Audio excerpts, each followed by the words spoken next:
Baik, kita lanjut ke presentasi berikutnya, yaitu case study F, dialisis klinik INC, biaya perawatan dalam perawatan terkelola.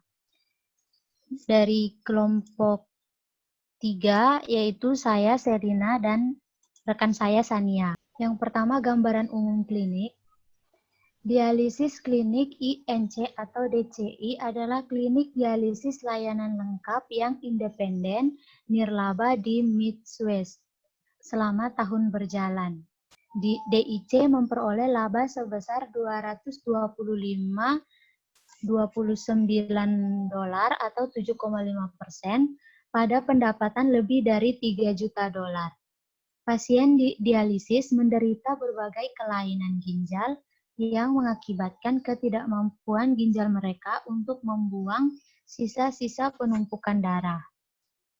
Pasien dialisis tidak dapat disembuhkan dengan pengobatan. Mereka hanya dapat mempertahankan kualitas hidup mereka saat ini. Sebagai penyedia layanan lengkap perawatan dialisis, DCI melayani sekitar 102 pasien hemodialisis atau HD di klinik dan 62 pasien dialisis peritoneal atau PD di rumah mereka. Pasien yang menerima perawatan HD harus mengunjungi klinik 3 kali setiap minggu, di mana darah mereka dibersihkan oleh mesin dialiser. Awalnya pasien PD menyelesaikan proses pembersihan darah serupa setiap hari di rumah teknik perawatan yang dipantau oleh DCI. Perawatan HD mewakili 41% dari 34.967 total perawatan yang diberikan selama periode saat ini. Namun, HD menyumbang sekitar hampir 61,8% dari total pendapatan GINIK. Secara organisasi, DCI adalah salah satu dari 100 klinik dialisis lainnya yang menyusun konglomerat nasional. DCI bagaimanapun pernah beroperasi sebagai tawaran DINIK di rumah sakit daerah sampai 1979 ketika dipisah karena manajemen rumah sakit merasa klinik itu pecundang keuangan. Yang berikut, lingkungan layanan kesehatan. Kesehatan saat ini merupakan industri terbesar di AS yang terdiri 14% dari produk domestik bruto atau PDB. Sejak penerapan Medicare pada tahun 1965, industri ini telah berkembang pesat, berdasarkan pada sistem asuransi pihak ketiga yang dibayar untuk layanan. Di bawah sistem pembayaran berbasis biaya retrospektif yang awalnya dilembagakan oleh pemerintah atau Medicare, penyedia layanan kesehatan diganti untuk layanan yang diberikan dengan biaya aktual ditambah keuntungan yang diizinkan.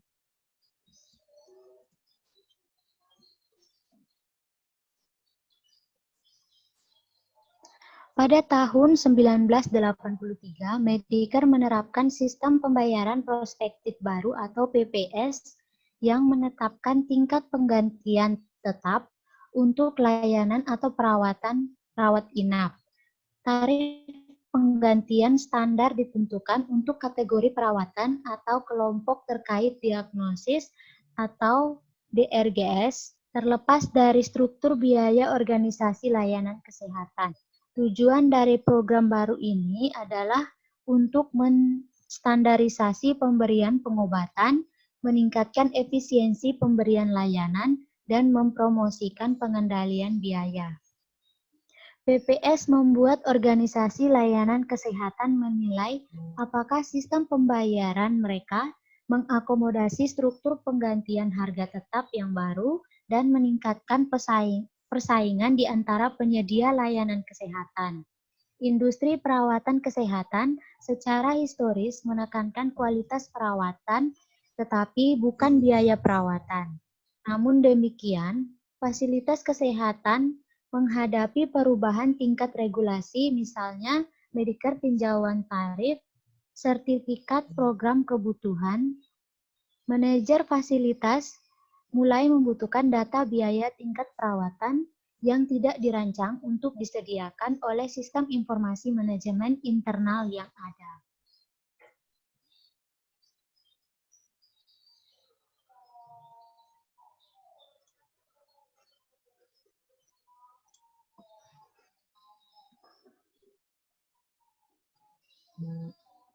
Yang berikutnya, San. Udah.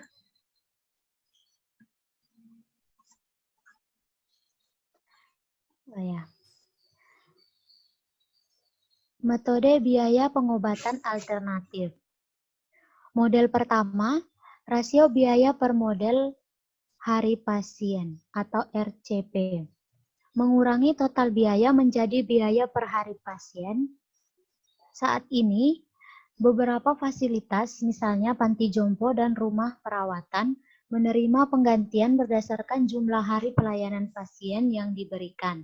RCP membagi biaya tahunan agregat dengan jumlah total hari pasien, terlepas dari perawatan atau prosedur yang diberikan untuk satu pasien. Model kedua, rasio biaya per model perawatan atau RCT. Meneliti biaya per perawatan tanpa membedakan antara perawatan yang diberikan, yaitu total biaya tahunan dibagi dengan jumlah total perawatan yang disediakan.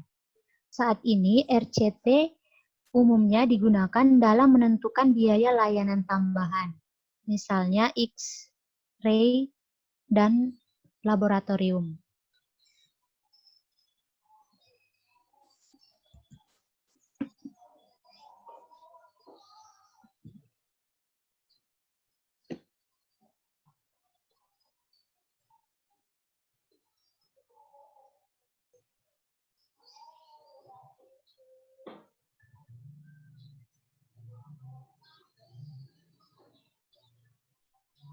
Laporan biaya Medicare mensyaratkan bahwa step down alokasi biaya tidak langsung dalam metode yang diikuti oleh fasilitas yang menerima penggantian Medicare untuk pelayanan yang diberikan. Rasio metode biaya terhadap biaya atau RCC yang dihasilkan dikembangkan sebagai model biaya alokasi atau agregat hibrid transisi yang memenuhi persyaratan penggantian biaya Medicare. RCC mengalokasikan biaya tidak langsung agregat ke Departemen Penghasilan Pendapatan mengikuti prosedur yang biasa disebut dalam akuntansi sebagai metode step down dari alokasi biaya Departemen Layanan. Tujuan dari metode penetapan biaya step down adalah penetapan biaya penuh dari departemen tambahan yang menghasilkan pendapatan, misalnya laboratorium dan X-ray.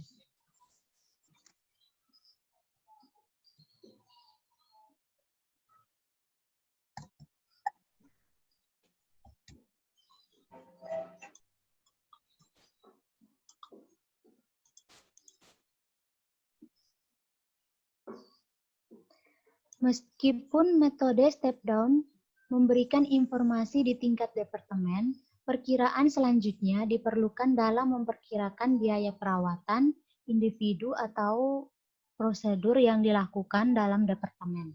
Informasi biaya perawatan dihitung dalam setiap departemen berdasarkan tingkat RCC departemen, yaitu biaya penuh ditambah total biaya. Manajer dapat melipat gandakan tingkat pengembalian RCC dikalikan dengan biaya standar untuk setiap prosedur dalam upaya memperkirakan biaya prosedur itu. Dengan demikian, modus RCC mencerminkan perhitungan biaya perawatan di tingkat fasilitas atau departemen. Presentasi selanjutnya akan disampaikan oleh rekan saya, Sania. Baiklah, selanjutnya Opsi biaya perawatan. Nah, lokasi DCI yang disajikan dalam studi ini melayani sekitar 102 pasien HD dan 62 anggota. Perawatan HD terdiri dari 41% pengobatan total dengan perawatan PD, sisanya adalah yang tersisa. 59% dari total 34.967 perawatan yang diberikan melalui klinik. Nah, klinik independen menyediakan layanan PD tingkat yang lebih besar daripada klinik dialisis fisikal. Karena para manajer secara agresif mengejar opportunities PD seluruh daerah geografis yang lebih luas.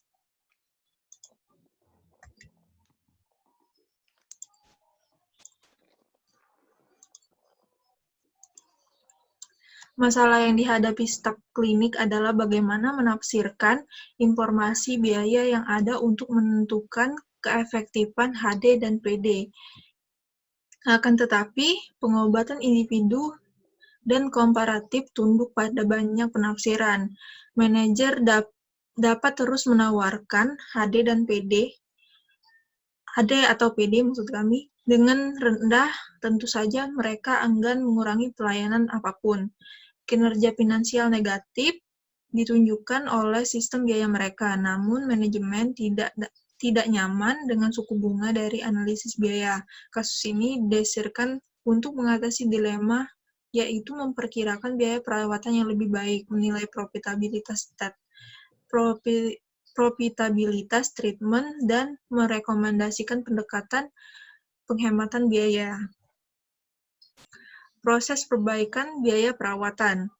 Informasi biaya yang ada memberikan dasar untuk menghitung perlakuan pengobatan di bawah 3 model biaya agregat, RCP, RCT, RCC.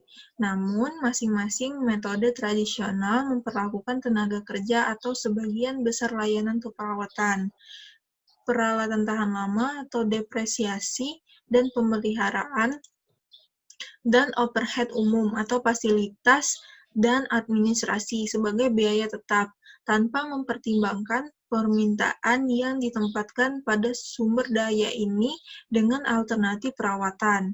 Mereka memahami alternatif itu, sistem biaya yang menekankan konsumsi sumber daya bukan pengeluaran. Sebagai hasilnya, DCI mulai menjelajahi kemungkinan menggunakan ABC atau Activity Based Costing, sistem untuk menganalisis biaya.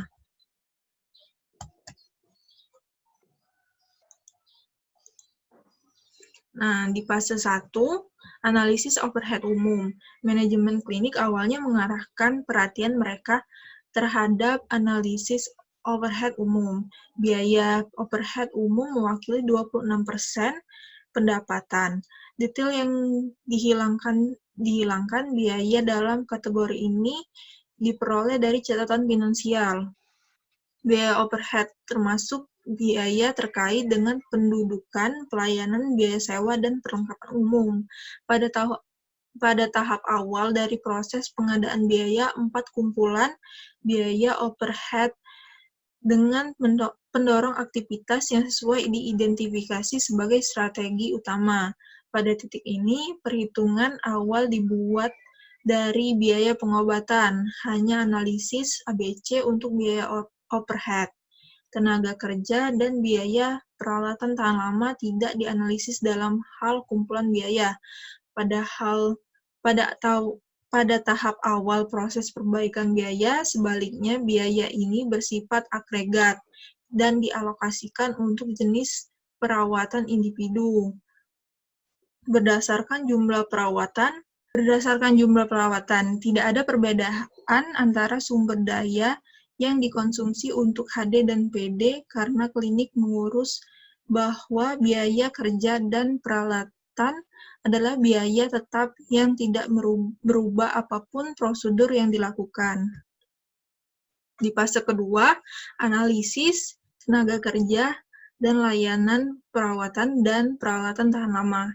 Menyelesaikan analisis mereka tentang biaya overhead umum di fase 1, klinik manajemen mengembangkan perspektif yang berbeda tentang perilaku biaya.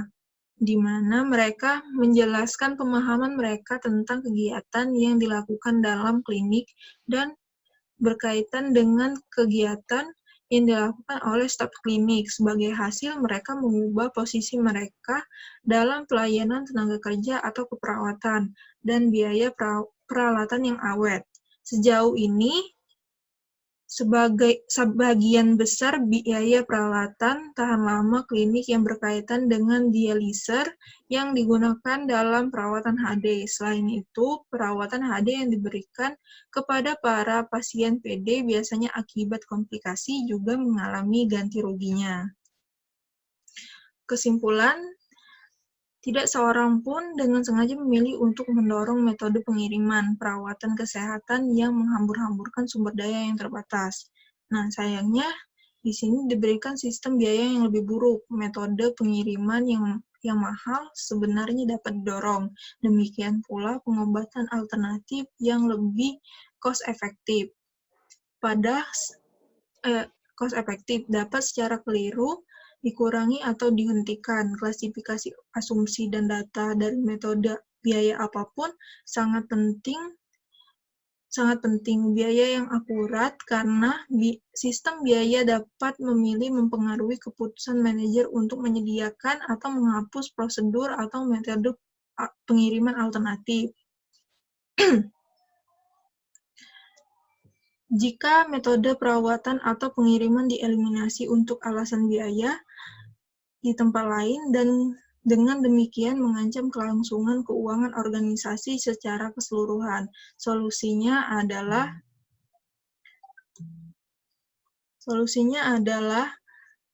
meningkatkan akurasi penetapan biaya perawatan dan meningkatkan nilai informasi biaya kepada pembuat keputusan.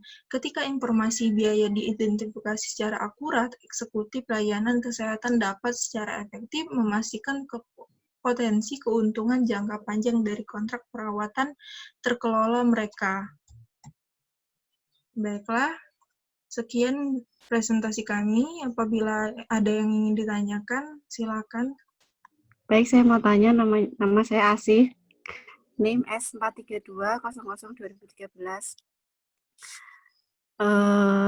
Saya mau tanya, kalau di presentasi ini kan mungkin terlalu panjang ya, jadi pemahamannya juga gimana ya, masih agak bingung gitu.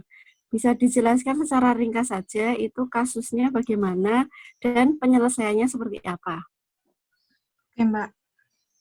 Ya, Ditampung dulu ya. Ya. Baik, saya akan mencoba menjawab pertanyaan dari Mbak Asih.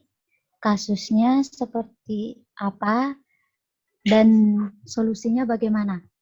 Seperti itu, Mbak.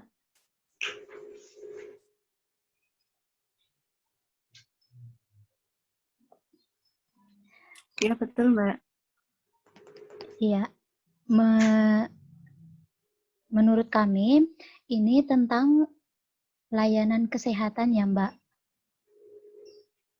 Ya, bisa kita lihat di bagian kesimpulannya itu bahwa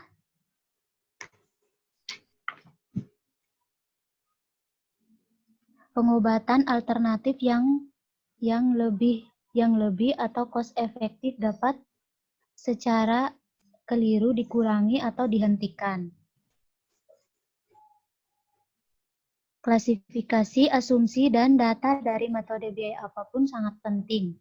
Biaya yang akurat, karena sistem biaya dapat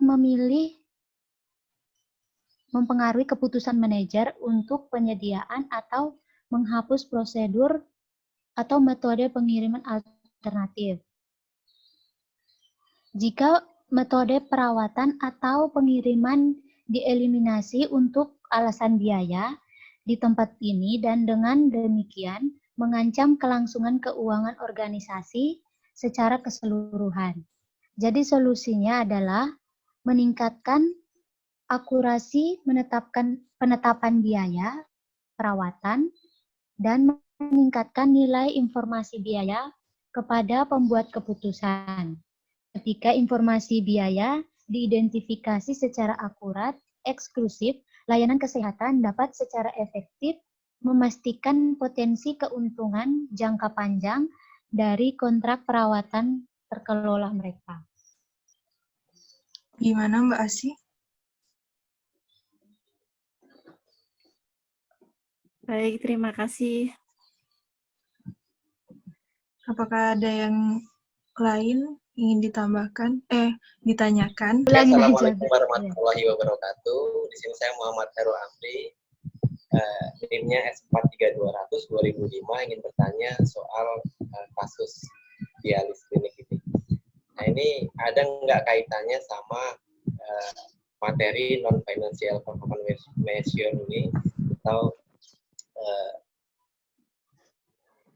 sesuai nggak sama silabus yang ada sebelumnya gitu. Kalau di silabus yang materi-materi sebelumnya kan yang di Moscow Edge itu ada kaitannya sama transfer price gitu. Nah, jika ada di bagian mana? Karena ini perusahaan rumah sakit ya, atau jasa layanan kesehatan. Oke, itu aja pertanyaannya. Terima kasih. Waalaikumsalam. Halo, San. Ya. Yang tadi mendengar nggak, Mas? Atau mau Enggak. diulangi? Soalnya saya live San. Ya udah. Ya. Tapi diulangi bentar lagi ya. Saya ulangi ya. Menurut kelompok kami nggak ada keterkaitannya karena setahu kami kasus ini menggunakan aktivitas base costing, di mana aktivitas base costing itu ada pada materi kita yang di minggu keempat. Kebetulan kami juga yang mempresentasikan tentang cost allocation dan activity based costing and activity based management. Sip. Gimana? Ada tanggapan lain?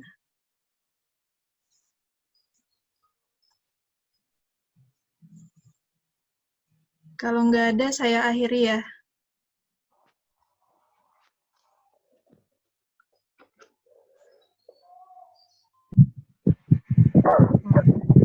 Oke, San. Makasih, San ya. Oke. Baiklah, terima kasih atas perhatiannya. Kami akhiri. Wassalamualaikum warahmatullahi wabarakatuh. Waalaikumsalam. Waalaikumsalam warahmatullahi wabarakatuh.